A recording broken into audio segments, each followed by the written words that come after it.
everybody. Welcome into DNVR Avalanche at the Rink podcast. We are quite literally doing this one at the Rink today. I was just about to say that. Yeah, we're at the Rink, so this is the most appropriate version of this podcast, man. And thankfully, I know there were some sound issues in one of our supplemental videos. There's no loud noises in the background, so it'll be a lot easier to listen to. We seeked out a quiet location for everybody, so hopefully, yes, it's a better listening experience. Which isn't easy to do. There's a lot of sounds out there. Yeah, music, children. Music, Zambonis. Ugh, the children especially. Oh my gosh, just all the frolicking and joy and having fun. The frolicking. Jared Bednar's media availability today, not sure we'll be able to really transcribe it. Might have to go off memory. I was going to say, I put it on my Instagram without listening back to it, and I may need to go in and take it down. Because, yeah, they had us right by the ice, and the Zam was going, so we'll see. But lots of exciting topics. Honestly, this first topic is one we've teased on other pods because we also didn't genuinely know how to talk about the return of Bowen Byram. Because for the longest time, we were being given information and giving everything that we had to everybody else. In the Global Series, he is a late scratch in that second game.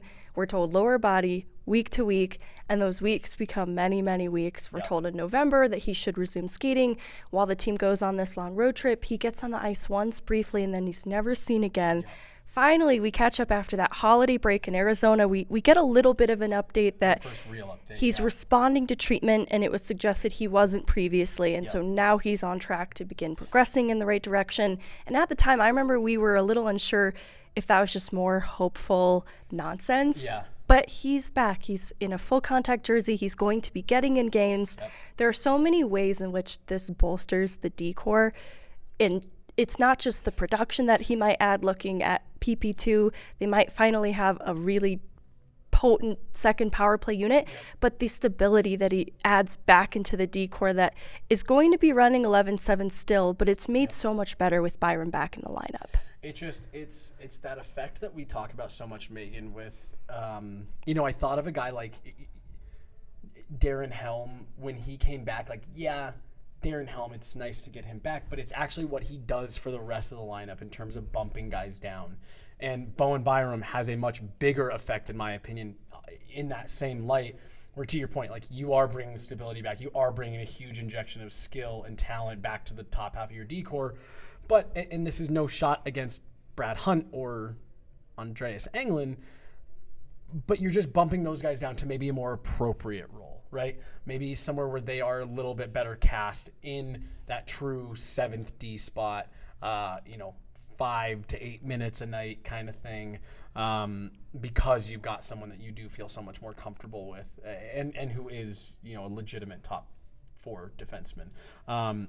So it's not just what Bowen Byram is bringing himself, it's the effect that he has on the rest of the lineup that I think is so huge in terms of what you're talking about, just him coming back and having that effect a little bit more broadly than just you get Bowen Byram back, he can play on the power play, things like that.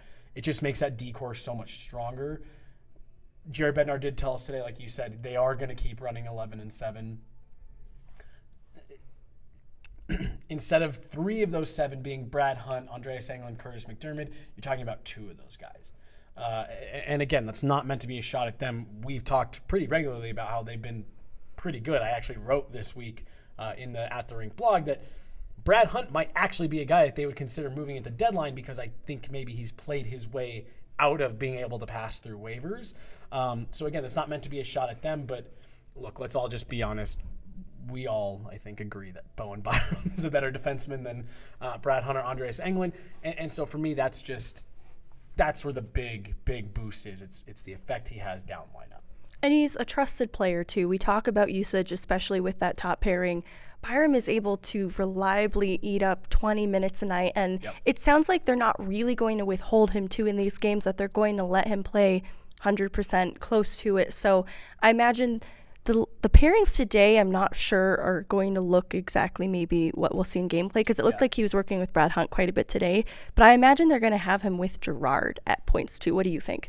Yeah, so I think it's going to be interesting in this first game back in Pittsburgh because they are, Jared Bednar told us they're only taking, Curtis McDermott skated as a forward today, but he said the plan is to go 11-7. And so I think maybe that first game, it's going to be a little bit of, hey, you haven't played in 3 months. Let's see how your legs are feeling. To answer your question, yes, I do expect that by the time they are coming back from this 3-game trip, he's elevated in that lineup and he's not, skating on those bottom pairs. I wouldn't be totally shocked if tomorrow night in Pittsburgh we saw him, Bowen Byram, be the one in that 8 to 13 minute range, just as he works back in. We hear it from these guys all the time. You can work off the ice, on the ice. You can do all of that.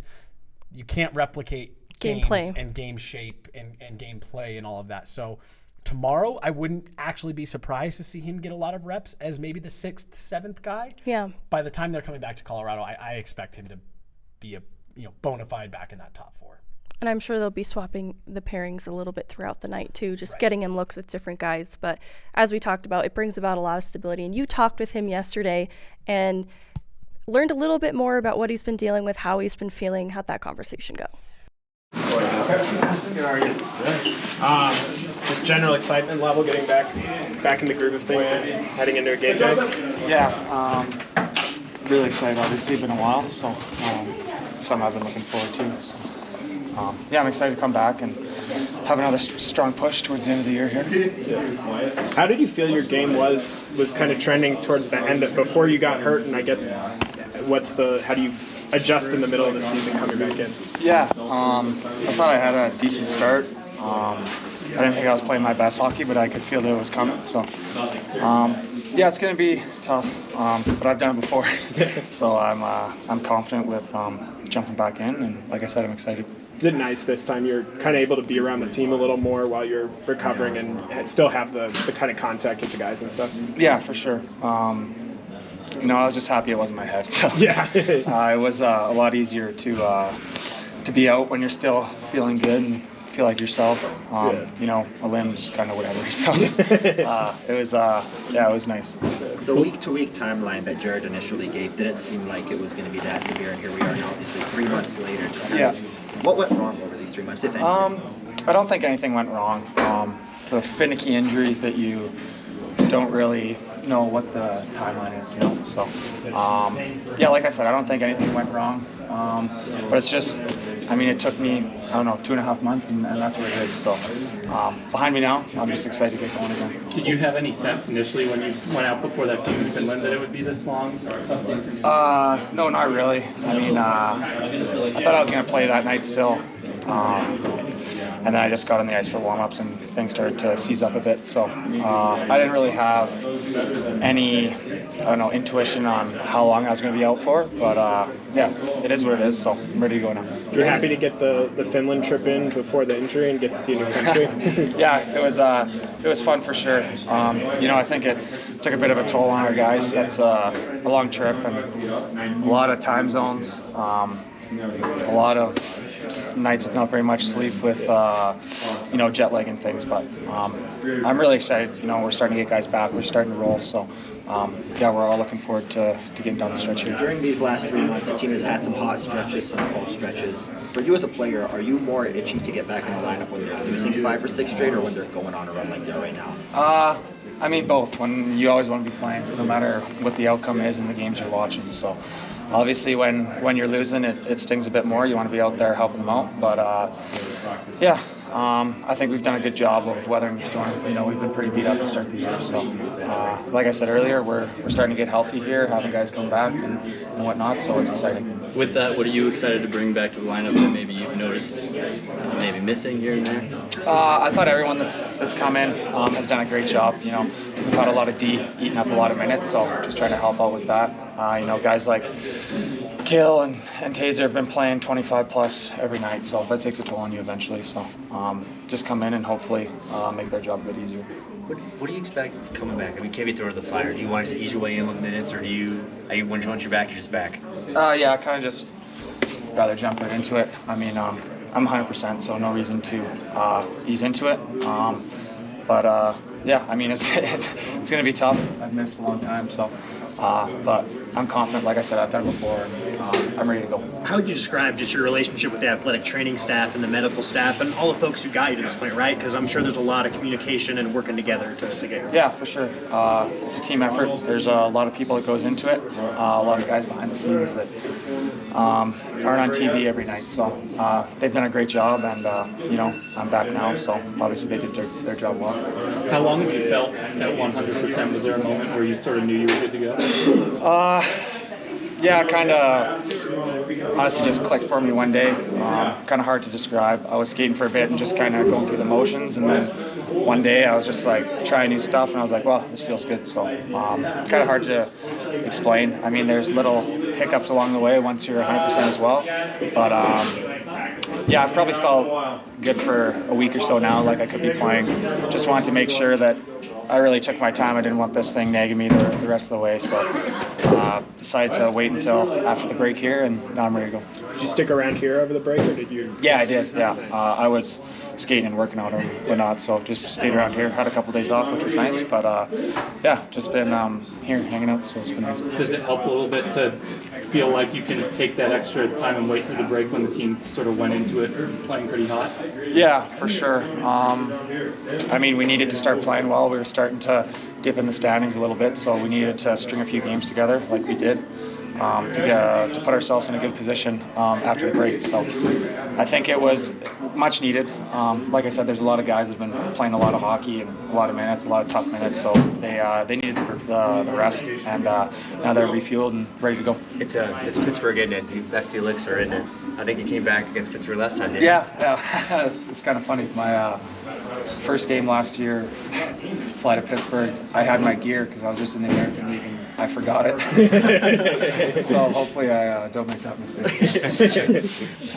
So no, it was a good conversation, and I felt very confident leaving it that it wasn't something that,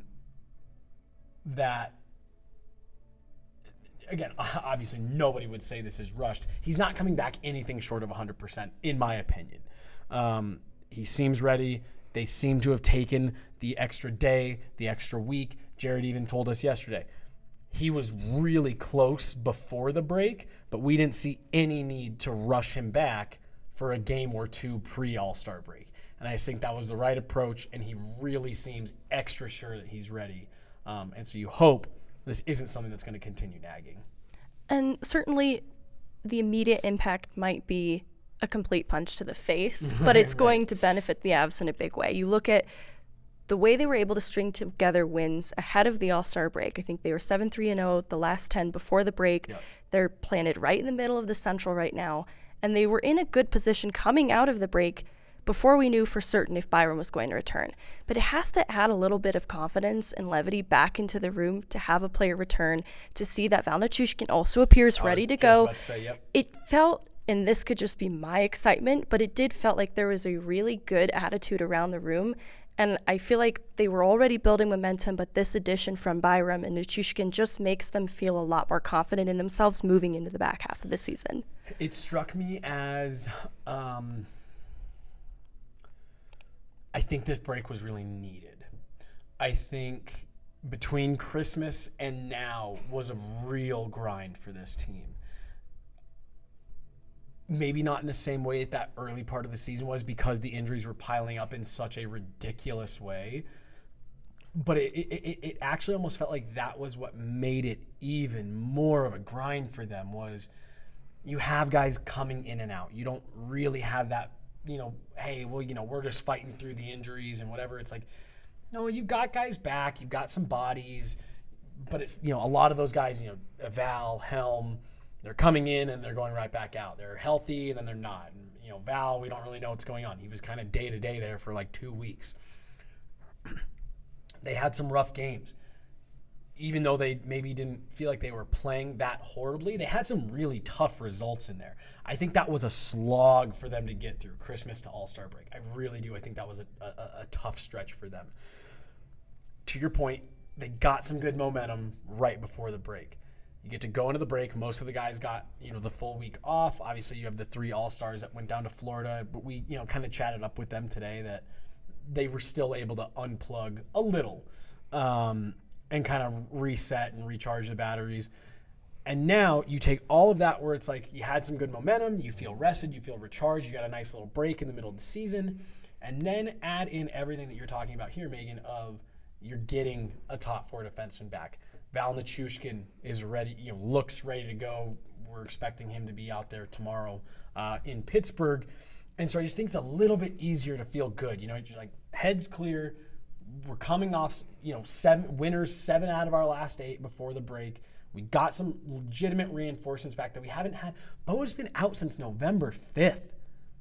It maybe hasn't felt that long because there's been so much, he's been week to week since it happened. Right. It's been 3 months.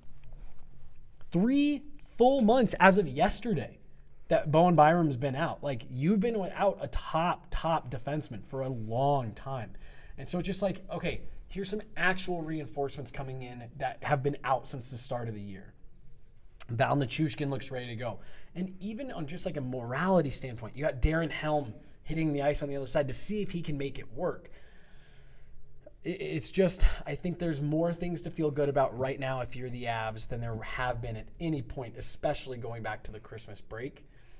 And so I think that's maybe kind of what we're picking up on there is they're feeling good, and there's a reason to feel good for the first time in a while. They fought hard to get through that slog too, and I think that was already something to start to feel good about, and then it just feels better. Josh Manson, another piece of that morality that is going to be on this trip, getting some practice in, getting on the ice, but not ready to go just yet, but close. Another guy that is just going to bolster their D-core in a really needed way that they could see light at the end of the tunnel, and they already were beginning to see it before the All-Star break. Yeah, and one last thing on just, again, the way that it feels like they're feeling. You said they worked really hard to get through that kind of grind. That was what I think made some of those losses sting even more. Jared talked about the Chicago game. Yeah, we obviously all kind of see the wheels come off there in that stretch, but they skated hard. They worked hard. They felt like they were doing a lot of good things. Nathan McKinnon told me right before the break, after the St. Louis game, that he felt like they didn't have good intentions in the game against Anaheim.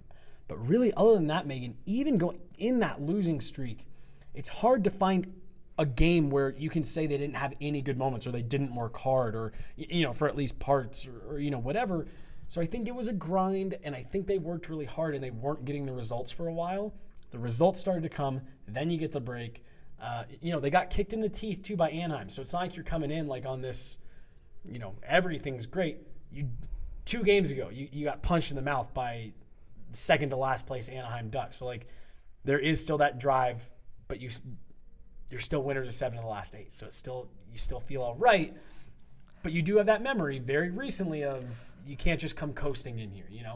It's a breath of fresh air too for players like Dennis Malgin, who came to Colorado, got injured relatively early on into his stint, and then Matt Nieto, he only gets in 2 games, the first of which being that horrible Anaheim game, that these 2 players now have a chance to look ahead at what their future in Colorado could be, playing up to their potential, seeing what they can contribute. I feel like they really might feel this renewed sense of being able to lean into that and see what they're able to do with it, because those are 2 players.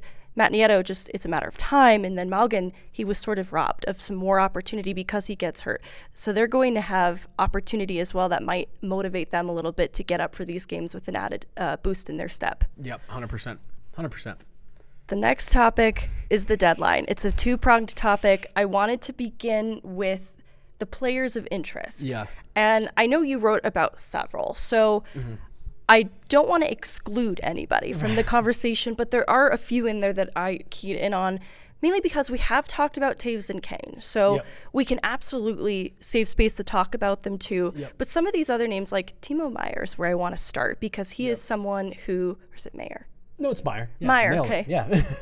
Well, and so just to interrupt you real fast, and this is something that I put in there because I really do think that Meghan, a lot of what we talk about is about to become trade deadline focused, especially coming out of this week, because that's the next big target, right? And you're about 3.5 weeks out from that. So I think it's good for us to start dabbling into this stuff a little bit, because as players fall off the board, get moved somewhere else or, talks pick up, we are going to start diving into these guys a lot deeper.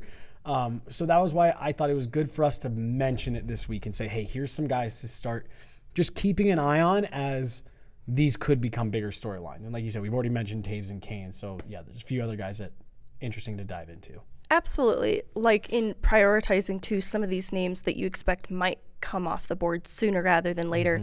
Meyer feels like one that is going to entice a lot of teams. I don't know about his specific fit in Colorado, just because what he brings is a lot of flexibility on wing, which it wouldn't hurt, but it would come at quite an expensive cost. What are your thoughts? It's what you just said right there. It's the cost for me that makes me really pull up on a guy like this and say, well, I'm not going to rule out that this is a guy that the Avs could pursue. I'm not going to do that at all until I see that he's moved somewhere else. I just think that this is the hardest one to make sense of, right? He's having a really good season. He's a very good player. He's still relatively young. He's probably, of the guys that are available, he's probably going to cost the most. Just maybe Ryan O'Reilly. I don't know. He's going to be up there in terms of what it's going to cost to acquire him. And it's just not a hard slam dunk fit. You see exactly where you'd be able to plug this guy in. So that's kind of my pause on a guy like Timo Meier. While I do think if you were to add Timo Meier to this group, that's a huge add. He makes the team a lot better. It's hard to see the exact kind of long-term fit, especially with him being a pending UFA, and just knowing what the cost is going to be to acquire him. I think that the free agency status too, he has I think a $10 million qualifying offer that is going to be hard then for teams to agree upon. Is he RFA? He is okay, RFA. I'm sorry, I said UFA, no, it's okay. Yeah. He's $6 million right now AAV, but it's going to become $10 million, and that is going to be then more expensive to take on. And then at what cost too to the team in terms of assets, picks, and we'll dive into the bait side of the portion too, like what potential pieces could be moved out. But similar to a Timo Meier, and now I'm second guessing myself as I say it out loud. No, it's Meier. It's Meier for sure. There are some names I've only read on jerseys because I don't always listen to broadcasts, and I'm not always confident in how to say them. But the other person that I think is in a similar position is Tarasenko. He's another that I think he is not going to move for nothing. He submitted his trade request. Was it 2021? I was going to say, I think it's been multiple seasons at this point. So he's sitting. He is not in a place of accepting any lowball offers, and that is going to mean that clubs are going to have to offer extremely high assets. And I just don't think the Avs are in a position to make that work for another player who, again, would add them options on wing that I just don't think they can afford that type of piece. Right. Now, here's the one thing I will say about a guy like Timo Meier. Oh, my gosh. Vladimir Tarasenko, do the Blues maybe feel like, because he's walking. I don't know if you saw his quote from All-Star. He's gone. He's not staying in St. Louis after this week. After this week. What is happening to me right now? After this season. Can we redo this whole segment? He's gone. He's out of there. And so I don't know. Do they maybe have a price, but in the 11th hour say, hey, we haven't got what we want. Right, we just need a return. We need anything for this guy because he is out of here. And so I don't know. That is my one thought because I'm with you. I think they're going to ask a lot because we say this, and I guess it's happened more often than normal, but that's a big time. That's not your typical deadline ad. You know what I mean? You don't always get guys like Vlad Tarasenko out there. Now, what maybe is going to work against them is I actually think this is a rare deadline where there are a lot of options out there in terms of guys that you could add that would be a nice, punch to any team. Jonathan Taves. If you're willing to pay a lot for a wing, why wouldn't you call Chicago first on Patrick Kane instead of Vladimir Tarasenko? You got a guy like Adam Henrique. Who's the other one that we were talking about? Is it Max Domi? Max Domi. He's on my list because he feels like a more appropriate fit. We'll get there. But again, in terms of competition for Vlad Tarasenko, that's a guy that's a center wing flex. You know what I mean? He can play either position. So I do wonder a little bit how handcuffed are the Blues going to be by the situation they're in with Tarasenko, because I agree with you. I think they would like to get a lot for him.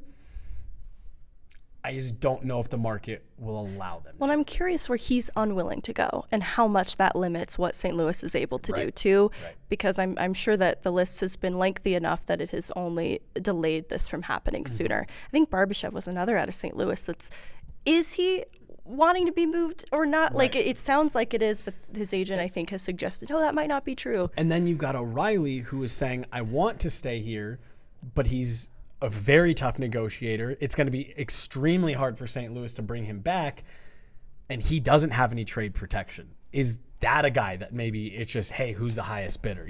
St. Louis is going to be a really interesting team to watch at this deadline. I think, too, because of the season that they've had, it has forced them into a more vulnerable position where they might make decisions they otherwise wouldn't have because of the season that they're having, which it's tough. Like, I am not willing this upon them, but I think it is going to be to the benefit of a few clubs. Yep, I agree. So the other one in there was Max Domi. I think he's an intriguing player because of the positional fit that he would have. He's the pending UFA, and his price point feels a little bit more affordable, that he's someone that could come in return. He can fill a top-line role in a system like Arizona, but, will that solve a 2C problem in Colorado? What do you think about his fit? My worry about Domi, and this isn't fair, and I know it's not fair to hold this against Max Domi. I get worried because he was dropped into a very similar situation in Carolina last year. Hey, come be part of this great group. And he absolutely shriveled up in the playoffs. Did feel like in the spotlight, performance anxiety didn't rise to the occasion in Carolina specifically. Now, I do think that Carolina has some other issues. I've talked to some guys around the league, some players in the league, about just different teams and things like that. And there is kind of the sense that maybe Carolina, their game doesn't lend well to playoff hockey. It's very similar to what they play in the regular season. They like to play fast and with pace and dump and chase and this, that, and the other. And what I've been told by, again, players in the NHL, that that's really tough to play with every single night. It's a Wednesday in the middle of January, and you got to go into Carolina and you got to get up and go at 100 miles an hour on every shift. Yeah, that's tough to match up with. But when you get into the playoffs, and suddenly every team's got some depth and every team can skate, and you don't have a problem getting up and saying, all right, well, we'll skate up and down the rink with you. And so I think there's maybe a little bit of that if you were to put Max Domi into a situation here in Colorado where it's a little bit more structured, I don't know, could he maybe, take that next step and really provide what you need in the middle six? Maybe. I'm a little gun shy given how it went last year in Carolina. Well, and I think because they have some flexibility in terms of like an Evan Rodriguez, that they don't really need somebody who might not be a sure thing at 2C. That is where I begin to get a little lower on him. They have a lot of belief in players and rehabilitation projects and getting the most out of their players. We also see, though, that Alex Galchenyuk is someone that needs a little bit more time, and this is why a Puljujarvi is a difficult one in this conversation, because we are looking at a window of right now. I think a Puljujarvi would be great here. A Domi would probably also in time be great here. But what is a good solution right now in the immediate that won't require a little bit of time to adapt to systems where you are having to get the most out of a player? See, and so you mentioned Puljujarvi, and just to go down that road, I love him because this is the guy that I've been banging the drum for all year, and I've had a bunch of people be like, oh well, he can't score playing with McDavid and Draisaitl. That's fine. I don't need him to come here and score. You'd like it, but like and you don't. We talked about Puljujarvi. We will have an entire video series. This is just teaser. Real deep dive on some of these guys. Not everyone that we've talked about here, but Puljujarvi is one guy that we talked about, and I actually think he'll be the first video series, or the first video coming out. So we'll be able to hear a little bit more about him. But my thing with Puljujarvi is, you don't want to draw the parallels too hard to Val, because it's really easy to do that in terms of successful reclamation project. But when I look at Jesse Puljujarvi, I see a player that profiles almost identically to Val Nichushkin when he arrived in Colorado. And the reason I think this one is maybe a little bit more fair to draw that line in terms of, can you make this into a successful reclamation project, is because they never asked Val to come in and be the player that he is now. He over 4 seasons worked himself into a top 6, but he started as a healthy scratch in and out of the lineup 5 to 7 minutes. Okay, wow, he really excelled in that fourth line role. Hey, we had an injury, let's bump him up to the third line. Wow, he's really played here in 8 to 12 minutes. And now, it's just been this slow build to he has this coming out party in the playoffs last year where it's like, this is a top line player. This is a top line player on any team in the league. And, I've had a couple of guys tell me that at several points during the Stanley Cup final, in their opinion, being the one sitting on the bench saying, that's the best player on the ice. That's the best player in the world right now. Between these two teams, that's the best player. And he didn't get there by being forced into, square peg into a round hole. It was, hey, we are going to put you in situations to succeed. It was something that AJ mentioned when talking about Puljujarvi. He said, Edmonton's put him in every situation to be successful. I actually disagree with that. I think they've put him in the Zach Hyman, Zach Kassian spots. Go to the net with your stick down. He is not a go to the net with your stick down kind of guy. He forechecks, he backchecks. He's a great defensive hockey player. He's a really strong skater. Nico Sturm had the comment last year, I'm hard to play against, not in the sense of I'm going to put you into the third row, but I'm always right in your hip pocket. My stick is always, right on the puck, and I like to get in lanes and be annoying to play against. Jesse Puljujarvi is like that, but he's got the skating. He does have some finishing touch to him. We've seen it. We've seen it before. We know it's in there. I just think that he would be a guy that if you brought him in, one, he's an RFA. Very similar to the Arturi Lehkonen situation last year where this is a guy that you'll be able to fold back into your system.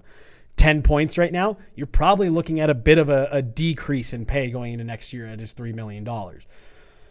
I think this is a guy that you could bring in and say, hey, go be on our third line. We don't want you to be filling the net on a line with Nathan MacKinnon. That's not what we need from you right now. We need you to go play on JT Compher's wing opposite of Alex Newhook. That's a line that can be responsible defensively, play with a lot of speed, and play with some skill in the situations where they'd be put there. I also think there's a new net front guy for PP2. I just think he's someone that you could shelter, and now you've bolstered your depth because the other part of it that makes this work for me this year is Evan Rodriguez, like you mentioned a minute ago. The way that Erod has played this year, do you need a top 6 guy? It would be really nice. You're not going to turn your nose up at it, but he's really developed some nice chemistry with a couple of guys there in that top 6. And his play actually seems to be picking up the further we go into the season as opposed to the slide that it saw last year in Pittsburgh. So I'm sitting there, I'm saying, okay, between Mikko, a healthy Gabe, and Erod, you can spot duty a 2C. I think pretty damn comfortably. With the addition of Nieto, and if you were to add a guy like Puljujarvi, what did we talk about so much with this team last year? It was the depth and how much the depth carried them through against the playoffs. Edmonton. Against Edmonton. And so, I just sit there and I say, if you can do that, and suddenly you're looking at some combination in your top 6 of Nate, Mikko, Gabe, Val, Erod, and Arturi. And then your bottom 6, you've got Newhook, Compher, Puljujarvi, and then depending on what you've got for Helm, you have 4 guys for that fourth line of O'Connor, Helm, Nieto, Cogliano. I feel pretty good with that group of 12/13, depending on Helm's health, come playoff time.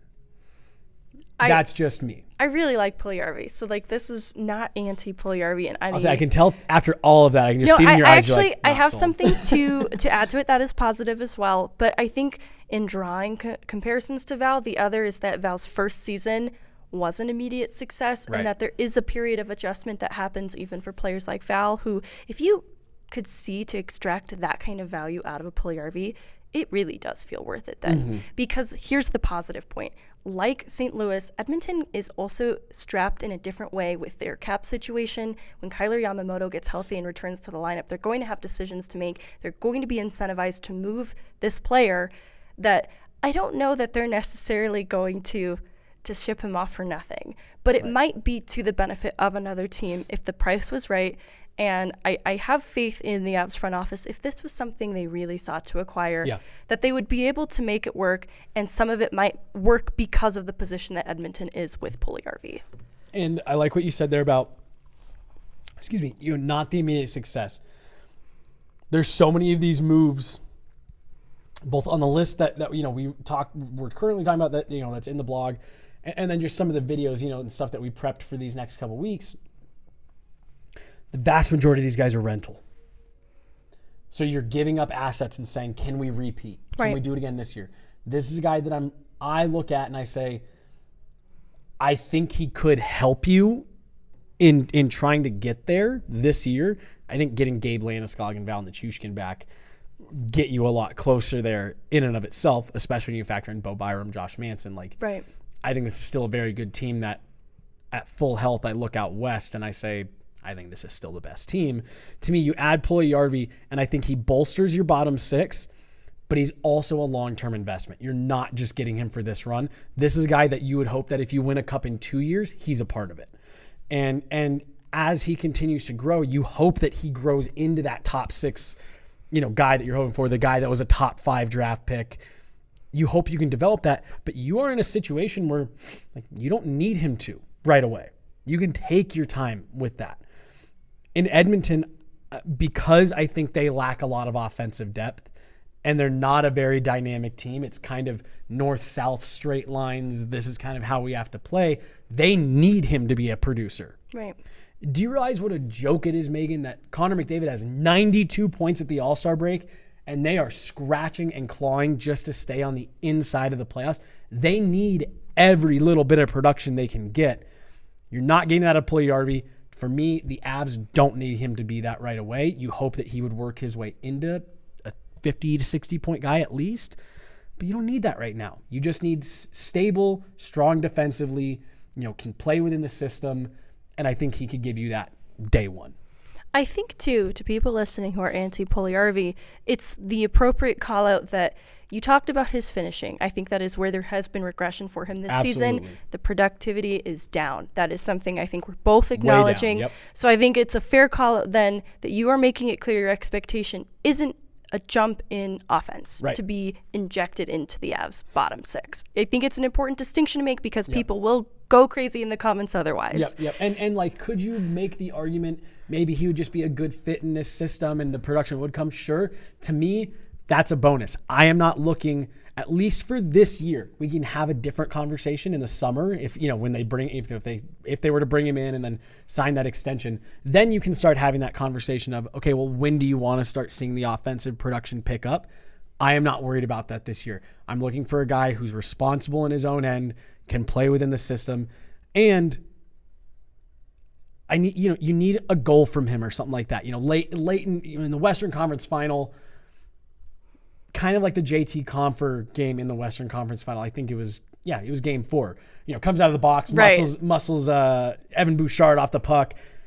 You need one play like that from Jesse Puljujarvi, and he has the toolkit to be able to come up with something like that. And that to me is where I'm saying you're getting a guy that you're not expecting that, but that if he gets the puck in the right part of the ice, he at least has the ability in there to come up in one big moment. You don't need this explosion of offense from him. And do you have any concerns, the way things that haven't worked out for him in Edmonton, that it's anything attitudinal?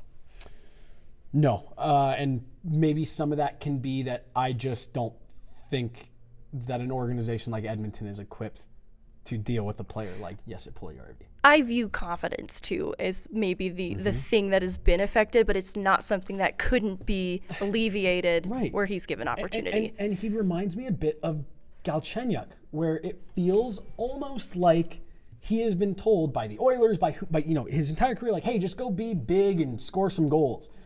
No, this guy needs to be worked into the system. You need to find a role for this guy. Even this year, Jesse Puljujarvi is having a great season defensively. He's putting up elite numbers in his own end, from an analytics standpoint. Build something around that. And that's what I think this Avs staff has done extremely well is, hey, we see what this player's strengths are. we are going to put them on a line in a role within our system that benefits that player specifically, and they're good about doing that for a lot of guys. They put them in situations where it's maybe not the most obvious. Yeah, I see where that makes sense. Again, Val is just the easy example to come to. Over his 4 years here, 5 years maybe now, I don't fully remember, it hasn't always been the most obvious, this is where he's going to light it up, but it's been areas where he can succeed. And I think simply strapping Jesse Puljujarvi to Connor McDavid and saying, we put him in a situation to succeed, I don't really buy that because he's just not that type of player. I think it brings about two important topics that we can put a pin in, because the first is Alex Galchenyuk. Yeah. He's an interesting side conversation just about how he is progressing in Loveland and how he's embraced that opportunity seemingly without raising an eyebrow, putting up a stink. Like, he seems to be embracing it fully. Do you have any, I know this is a little bit off the board, but just Alex Galchenyuk, it seems like he's been on a little bit of a roll down there. Yeah. Have you had any conversation with Cronin? Yeah, I've talked to Crow a couple times. He really likes what he's doing there. You know, like, he's digging in on all the areas that we asked him to, you know, really paying attention to his checking game and what he has to do there. Crow really likes him. He thinks he's been really good for him, chipping in offensively, and been a real good team guy for him. So we've had conversations about pretty much everybody there. The other side of that, too, is the Avs are looking to compete in the playoffs, and so they're not necessarily in a position of building, developing. But Puljujarvi's available right now. So you don't want to pass on a player like that just because of that. If there is some future value that could be extracted from this player, because somebody is going to get Puljujarvi this deadline. I look at Puljujarvi, and again, not in terms of my expectations, but like at a guy like Lehkonen, that when they brought him in last year, that wasn't like the sexiest pickup. But you said he's an RFA, you can fold him into your plans, and he does a lot of things really well that you like. Now, Lehkonen was also having a good offensive season last year, but the offense that he has, the offensive success that he's had here in Denver is night and day from what Lehkonen had in Montreal. And again, so that's just kind of how I look at Puljujarvi. It's a long-term investment beyond this year, and there's enough there that you really, really like that you think you're happy with it. So pretend Puljujarvi happens. Is there a need you see then for the Avs to fulfill, to be playoff ready, what they need to be competition ready? Or do you feel like it's satisfied? Or are you looking at something more minimal, like another defenseman, a depth defenseman? Yeah, something like that maybe. But like, honestly, Megan, like for me, if you decide to do a Puljujarvi, you did Nieto, you did Puljujarvi, you addressed your depth because that's you saying we think our top six is strong. We believe in our top six. Again, your 2C role, it's a little up in the air, but I mean, like, they kind of ran Nate, Gabe, and Val as a shutdown line in the final last year. You know, at times, like, I think you have the horses situationally. If you need to flex JT Compher up in the lineup and you skate him, you know, if you're really having a tough matchup, you really need like a shutdown line, you could skate JT with Gabe and Val. You know, like, you can find your shutdown pairings there. Does a bona fide 2C make that easier? Sure. But I look at this team, and Megan, this is also just me looking around the league. I say a fully healthy Avs plus Jesse Puljujarvi, I don't see a team out west that on paper beats that group. On paper. Obviously, crazy shit happens all the time. And so to answer your question, if they did that, I would say if you wanted to go get a 7th D, a Jack Johnson type for a 6th round pick, cool, I'm fine. Otherwise, that would satisfy for me in the same way that Arturi Lehkonen did last year, where you're adding a guy that you hope can maybe provide more than what you're expecting, but you have a level set expectation for him, and you know that he's in the plans beyond this year. And looking at Arturi Lehkonen and Josh Manson, those were acquisitions that did come at a cost. So that's the next part of this conversation, is looking at what sort of assets Colorado has to give up. And we won't go into every single one in the same way that we won't go into every player of interest around the deadline. Right. But we'll start with some of the notable call-outs. I wanted to start with Oscar Lausson, but I feel like for the sake of time, we should start with Jean-Luc Foudy because he just represented Colorado in the All-Star game. Yep. He got in 9 NHL games kind of unexpectedly this season. And for that reason, I think his stock is on the rise because it's interesting. Alongside someone like Olausson who has that first-round pick pedigree, whereas Foudy doesn't, I still feel like the success that he's having in Loveland because he is the leading points tied with Hudon and is on that top line, is on power play 1, and he's 21. He's doing this in his, I want to say it's his 3rd year pro.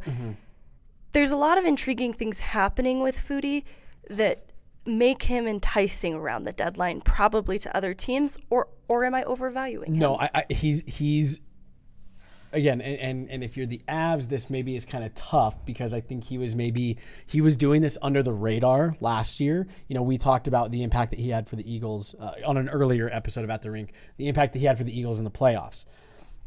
And I think this is a guy that, again, was maybe a little bit of an under the radar, like, you know, CMAC and the Avs front office was kind of like, hey, we know we've got this guy. Like, we think this is a real chance. I think that's why he got a call-up maybe even earlier into the injuries than some of us thought, because there were several call-ups that came after Jean-Luc Foudy was already with the Avs. He got his call-up. None of us thought it was going to happen, and I didn't think he looked out of place. Was it obvious that he needed more time to develop? He's a young player. Yes, absolutely. He did not strike me as someone who looked overwhelmed by being in the NHL. And I think that caught the attention of a lot of teams. You and I talked, I actually think it was also on an earlier episode, about how he probably moved himself up the depth chart of Avs, you know, in terms of prospects and call-ups and things like that. And then for him to go back down to the American League and continue to have the success that he's had, go to the AHL All-Star game. I think this is a guy that you can, if you're a GM looking to acquire him, you can dream on him. And if you're the Avs trying to sell him, which I don't know if they are, but, you know, in a deal, you can really sell on the upside. Fast, good hands, has a nose for the net, despite being a little bit undersized. He's got skill. He doesn't have the hardest shot. But he has a 15.1 shooting percentage. Right. He fills the net. And look, when he came to the NHL level, watch the tape. He had a couple shifts, a couple stretches where he struggled, but on the whole, I think you'd be hard pressed to find anyone to say that wasn't a successful NHL stint for him. And especially if you're talking about, again, just using Jonathan Toews, because I think that's a name that we'll hear a lot over the next 3 weeks tied to the Avs. If you're Chicago, are you not just dropping Jean-Luc Foudy right into your NHL lineup for the rest of the season? You know what I mean? Like, why? I'm laughing just because they have done some weird things with their prospects that I'm like, you should play Jean-Luc Foudy, but I'm not confident you would, Chicago. Well, it's because they've done weird things with their prospects, despite what Gary Bettman says about teams not tanking. They're openly saying, like, yeah, this guy's playing too well for us to keep him with the NHL We're not going to club. destroy his confidence getting in games here. We're going to let him build his confidence at the American League because we don't need him to play well right now. Right. And it's like, I don't know. It kind of looked like he was building some confidence. Yeah, down. But you know, Chicago, Arizona, you know, like Arizona is a team that I think about with Foudy, where it's like, if you're having to get them involved to eat some money, is that the guy that they would like? And again, like, I do just think there are some of these teams near the bottom of the league where I'm sorry, you just won't convince me that JL Foudy wouldn't be right into their lineup day one, or isn't at least good enough to be in their lineup. Like, and so I think that there are several teams that are probably sellers at the deadline that look at a guy like Foudy and say, we could do that. We like that guy. I think the upside is fun, and I do think it flew under a lot of people's radars for a couple reasons. His development happened kind of rapidly at the end of last year because he was a frustrating player at the beginning of last year, and he really started to figure some things out in his game around March, and then through the playoffs, he really stepped into a bigger role and just continued doing that. Yeah. His growth has been lightning fast, and even the way that Cronin talks about him is very cautious. he did finally start to talk about Foodie's potential NHL upside, because that was always the curiosity. At the American League level, he's a top-line player, terrific puck carrier. You just notice him when he's on the ice. That's not his NHL role, though. He is more likely to be a third-line type player at the NHL level, at least for right now. And he talks about it ahead of the All-Star game specifically. Yeah, you can drop that here. And it's not to limit Foodie to just third-line potential, because we see the way in which his growth has happened so rapidly. You see this player who fell to the third round in his draft year is on the top line of his team this year, and he's the points leader, getting call-up opportunities, representing them in the All-Star game. That is an interesting track for him. Do you know what his listed height is? I believe he is 5'11". I would say 5'11" is probably, so he's probably about 5'10". It could be 6 feet. I could see him being in between that window. And also, I said he was 21 potentially. He's actually 20, so he's even younger. He's even younger. Yeah, see, I look at that, and again, a little bit smaller guy. I'm curious. Third round pick, like, that's still, like, that. It's not first round pedigree, but like, you expect an NHLer. Every team hopes they can get an NHLer out of a third round pick, and you wonder how much did he fall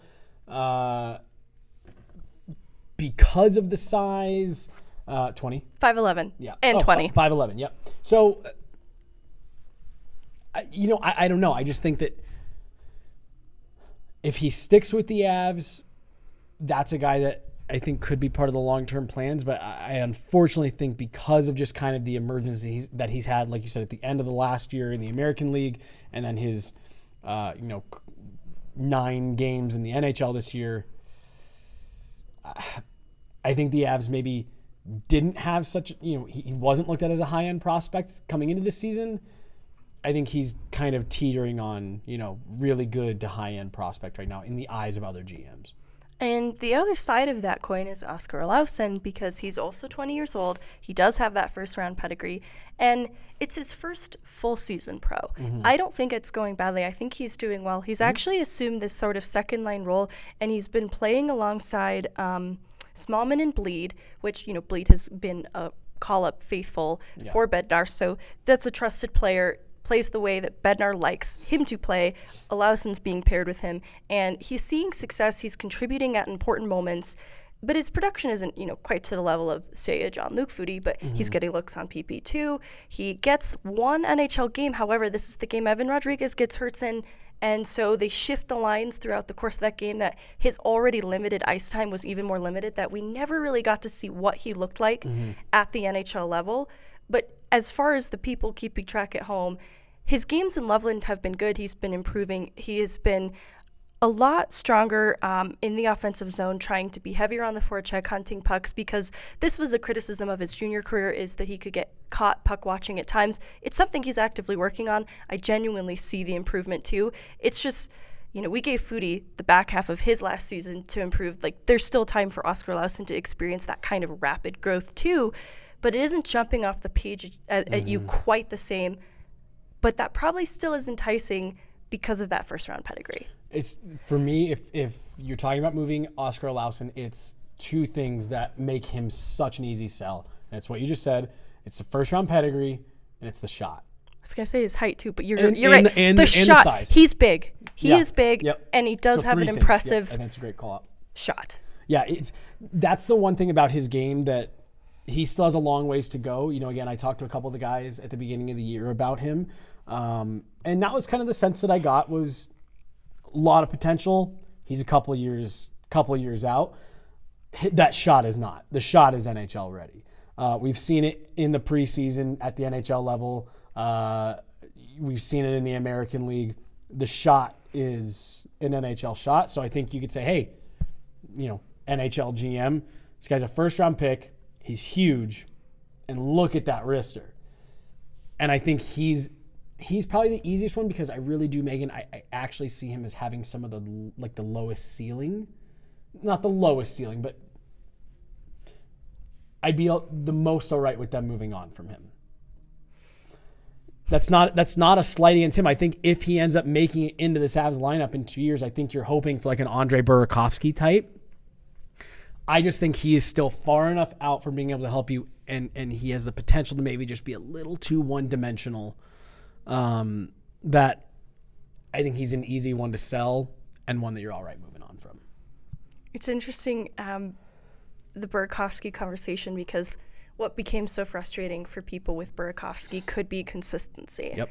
And that's, with such a young player, it's still a concern, but it's also not one that you get too worried about because there's time for him to figure that out. And I don't even think it's been a terrible problem this year, but it has been something that has carried with him this time, that he is so young enough that we don't really know what Oscar Lauson's going to become. Sure. We don't even know what Foodie's going to become.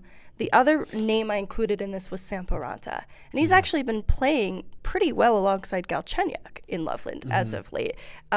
He's an interesting guy because we've seen a lot more of him at the NHL level, and he just hasn't quite looked ready, especially in his own end defensively. He looks unconfident in himself, and then in the offensive zone, you're not sure what to expect of him offensively because sometimes he looks like he is reading the game at a slightly slower pace than his line mates, but he plays with such speed and power that he is usually at the front end of a play, but he's not usually making the decisions to execute in a timely manner. And so I think it has affected his production too. That's sort of where he's also kind of middling, but he has found success alongside Galchenyuk. He's an interesting one too. I don't know if you had him in the piece for a possible trade deadline bait too. Okay. What do you make of him? Great size. I think he's maybe been the one that I've been the most disappointed with given how his college career went. When they drafted him, I really liked the upside because of the size, because of the skill. He liked going to the net, good hands around the net. And we worried, will it translate when he gets against bigger, stronger competition at the NCAA level? And he was great. His game took a lot of really big steps. He comes into training camp last year, has a good camp, makes a team out of training camp. And man, it just seems like he's stalled out since then. It's tough. I'm sighing because we've seen the way lines in Loveland are a little weird. Like, you'll have third, fourth line players that are Sampo Ranta and Shane Bowers, and you're kind of asking yourself what that's about. Sometimes it is genuinely because there are other players playing above them at that point in time, and other times it's because that is where they would be expected to play at the NHL, and they're working on developing third, fourth line habits. With Ranta, I do see the ways in which they want him to be a well-rounded player. He gets looks on both the PP and the penalty kill. He is a really powerful forward, which is what they want him to be at the NHL level. And you talked about the size. It's the obvious tool that he has that is undeniable, and the effort too. There is engagement shift by shift. That is never a concern of mine with Ranta, that I want to, and we talked to him too. His attitude is always really good, confident, good head on his shoulders. So that's another thing that's just makes him a stronger player, right? But it's still hard because it just hasn't quite panned out, and I don't know if it's a matter of more time for Ranta or what, but it does become a difficult part of the conversation.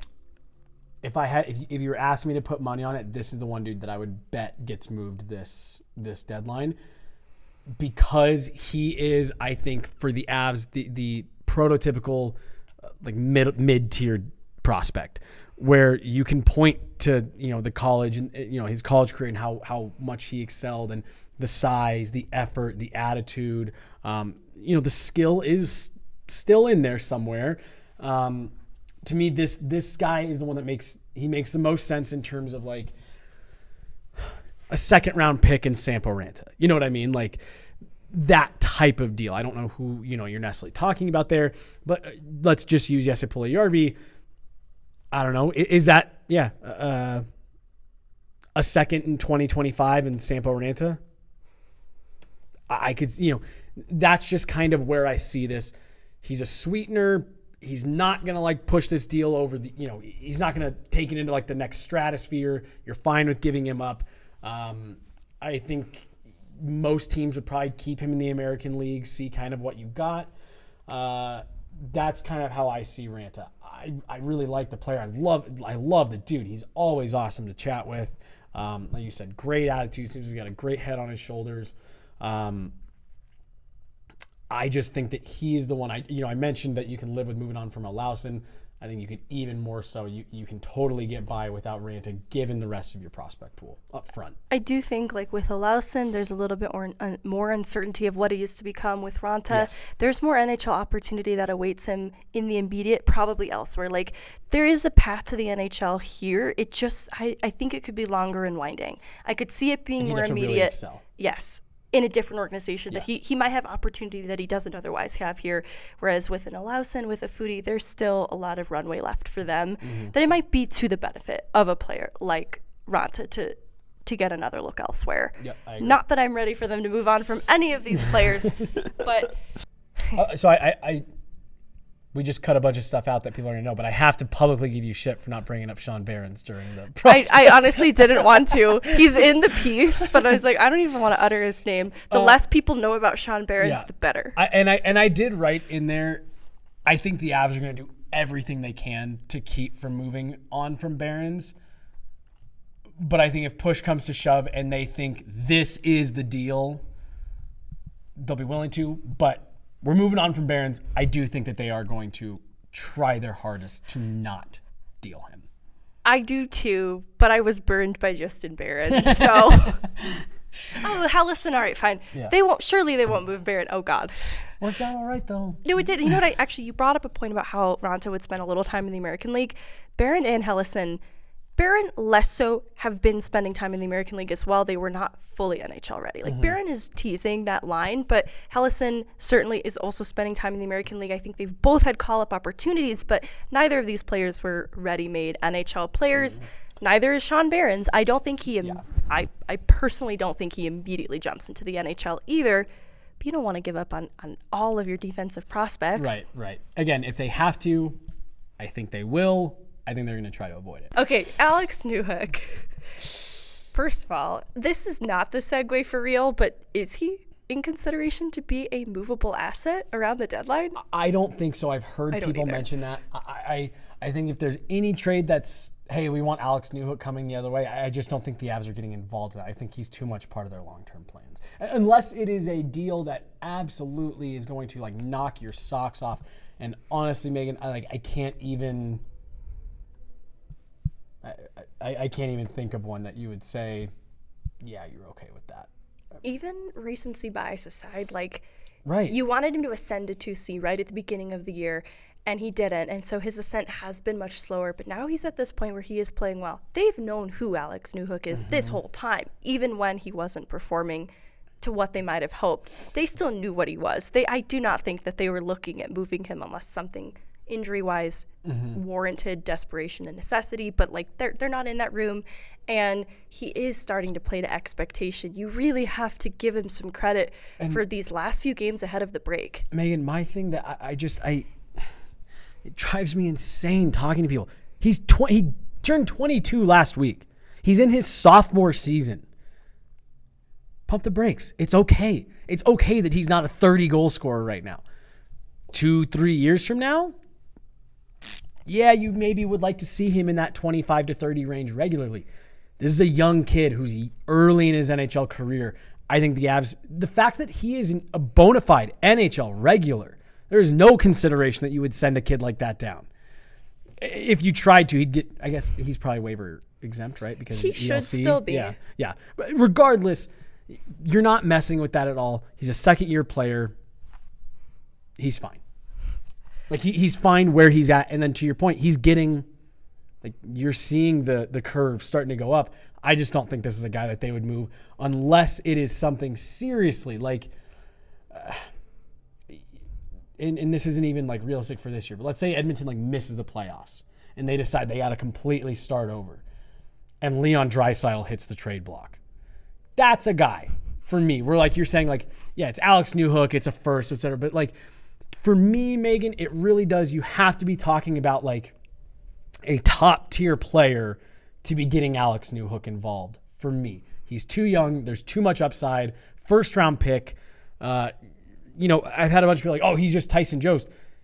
He has already had a higher season point total than Tyson Jost has had at any point in his career. He did it in his rookie year.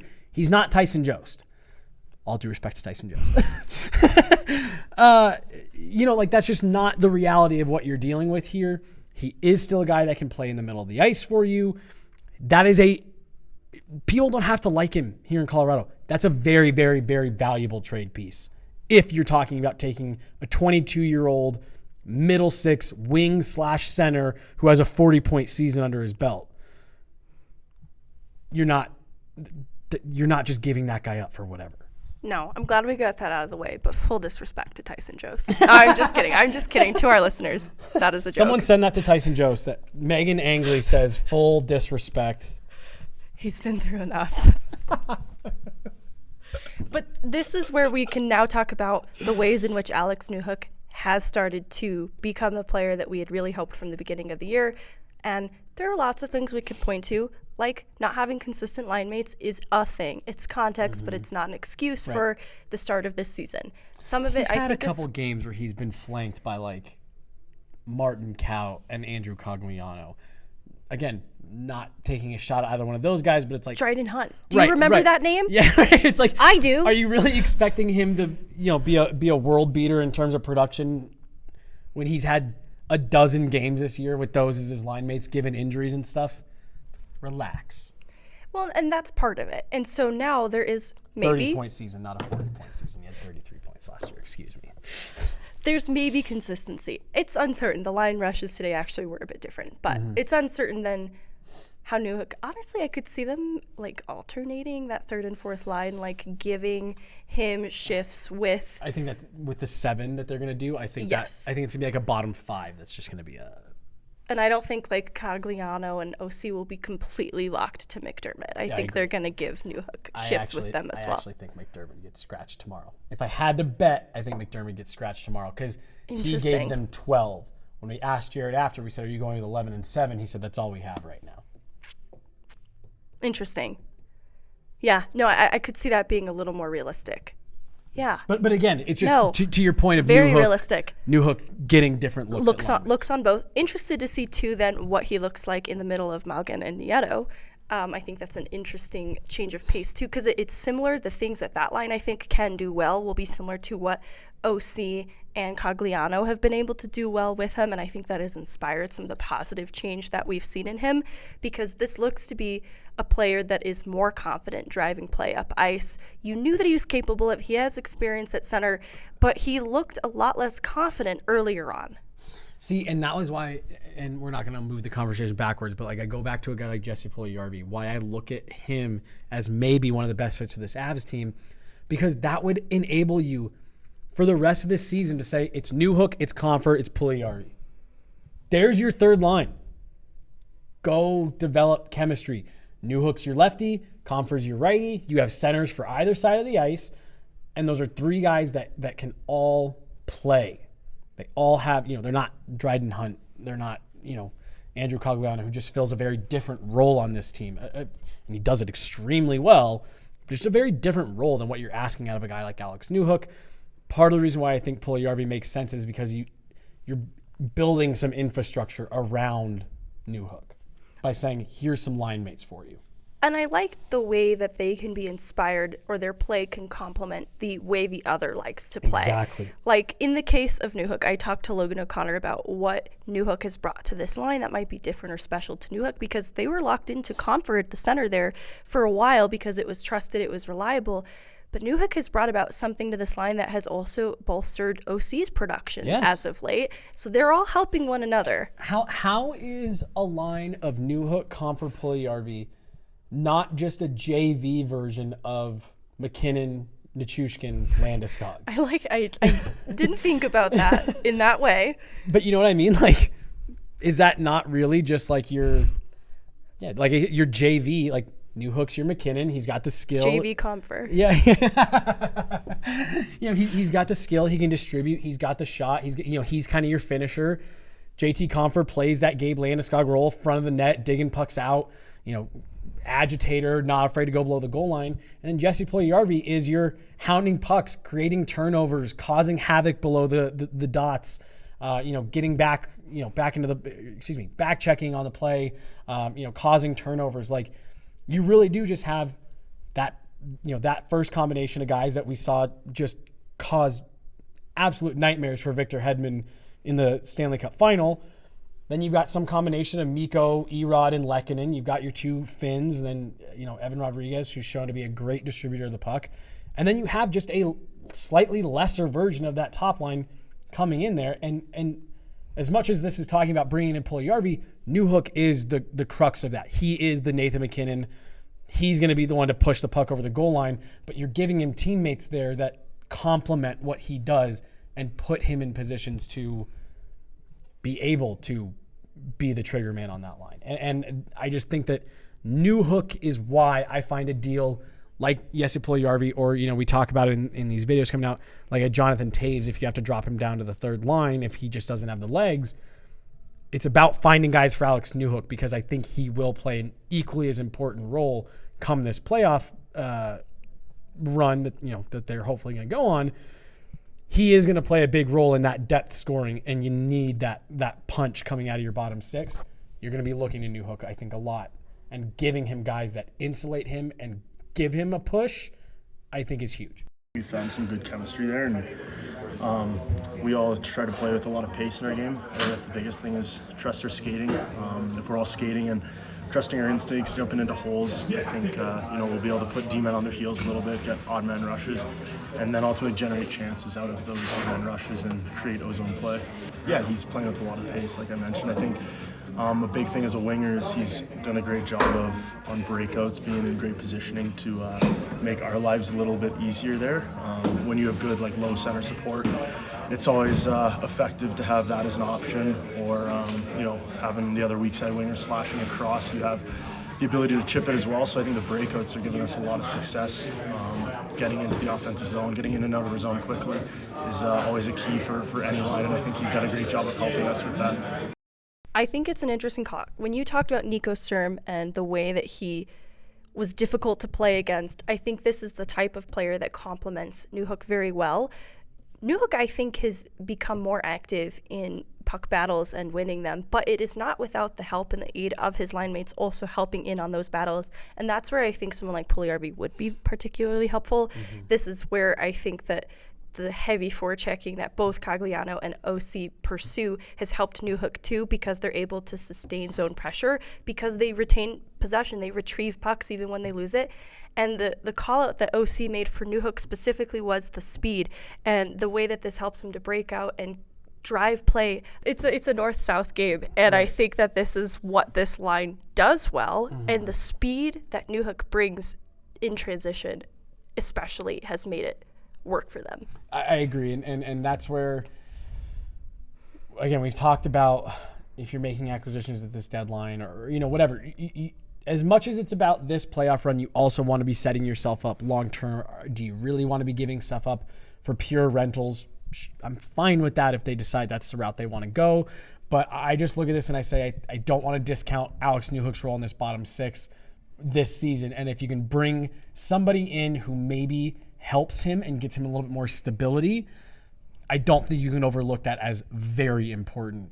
As much as you'd like to add a top six guy, if you add Gabe Landeskog back, you're getting Val Nichushkin back, I still think you feel pretty comfortable. You want to make sure you're giving Alex Newhook tools to be successful.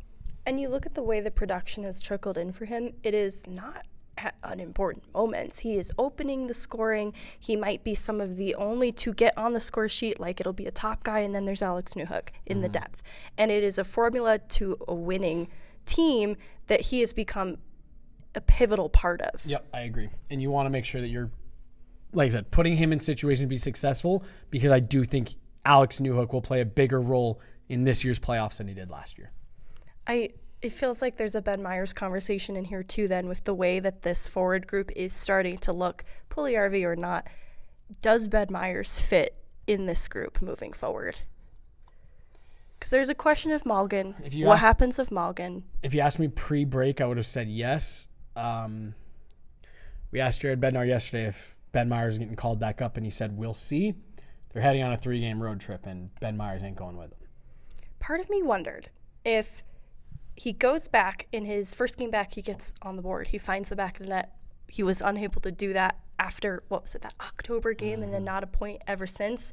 If there is something really important about having him build his confidence at the American League right now, because he wasn't scoring, he wasn't producing, and it's not to say that he is a sure thing to come back to the Avs group at some point later, but there is probably a lot of time that is needed back at the American League to build up his confidence again. I have to imagine this last stint didn't feel great. I think he's part of their long-term plans. I agree. And so they are okay letting him sit down there because they're saying, and I'm sure they're telling him this as well, you are going to be coming back when you're ready, whether it's this season, next season, whatever. We have you in our long-term plans. We just got to make sure that, you're ready for that moment. And I think I'm at the point where I'm not considering Ben Meyers for the rest of this season. I'll keep his name in pencil. You know what I mean? I don't think it's the last we've seen of him at all, but I'm the full-time position that I, in the offseason, penciled him in as has become a lot cloudier for me, especially if Alex Galchenyuk, it sounds like he's really getting to work on some of the details of the defensive side of his game. That just adds another player to the queue, and then Mikhail Maltsev gets healthy. It's just a weird situation then. Matt Nieto maybe also took is Ben here Meyers' now. job already here, yeah. So that's kind of my points. You got Matt Nieto. How can you be overlooking Alex Galchenyuk given what he's doing in the American League right now? Ben Meyers, I just think, he's a good player. Like I said, I do firmly believe he's part of their long-term plans. It's an uphill battle for him right now. And I like the call out, though. I do think he's a part of long-term plans, and I hope this really does bolster his confidence. I hope he doesn't see this as some kind of setback, and I hope he finds the finishing touch at the American League level and comes back a better player for it. I agree. Yeah. All right, we've done a lot here. I think this is the longest episode so far. And the thing is, we didn't even talk about everything we could have possibly talked about. I'm sorry, everyone. That is it for today. Meghan Angley, Jesse Montano, DNVR Avalanche at the Rink podcast. We'll be back next week. Hopefully, it will be shorter or longer.